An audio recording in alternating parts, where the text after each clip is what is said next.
Why do Americans maintain the world's largest aircraft graveyard? What could be the cause of the demise of the American fleet? The U.S. Air Base Davis-Monthan is located within the city limits of Tucson, Arizona. In the 1940s, it served as a training ground for bomber crews. After World War II, the military base was converted into an airfield for storing obsolete aircraft. Now, it is the largest aircraft cemetery in the world. It houses 4,500 military aircraft and 40 spacecraft. The total value of this air fleet exceeds $35 billion. Annually, around 400 decommissioned U.S. Air Force planes are sent to Davis-Monthan for storage.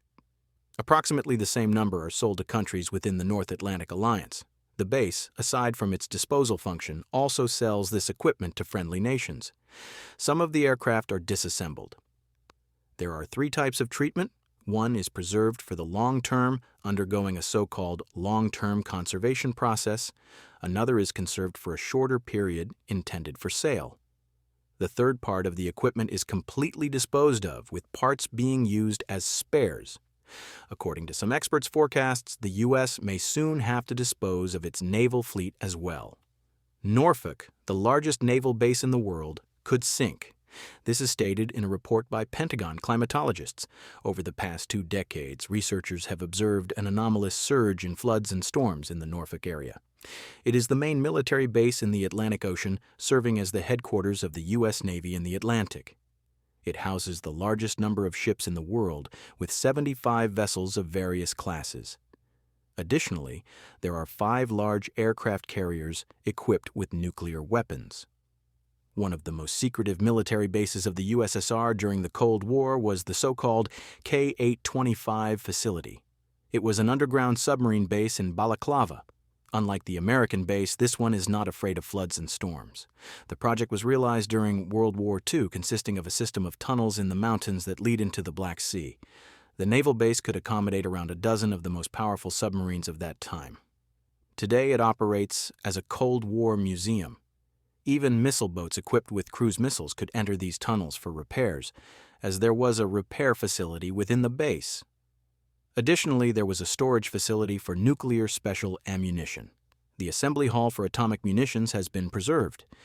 There were also several missile bases.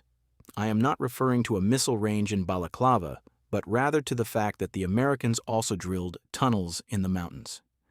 One of the most famous similar projects is the NORAD complex in Cheyenne Mountain, Colorado. It was implemented in the late 1950s. Interestingly, the construction of this top-secret military base was not hidden from the public. It was written about in newspapers and discussed in the news. The base was created by the Americans as a response to the Soviet Union's isolation of atomic bombs. Initially, the base's purpose was to serve as a deterrent. It was more of an informational tool in the information war against the Soviet Union rather than a true base. However, it was indeed a base, engaged in radio interception and manned by over 1,000 personnel. It was quite impressive in size. One of the most mysterious military bases is considered to be the Space Base in Australia. Its strategic purpose is to monitor the spacecraft of potential adversaries. However, not everyone believes the official version. Ufologists are convinced that the base is monitoring the arrival of alien spacecraft. The spherical radars installed on the roof of the military facility are actually devices for communicating with guests from other planets. The Australian authorities have refuted this information on several occasions, but they have not been able to convince the alien hunters otherwise.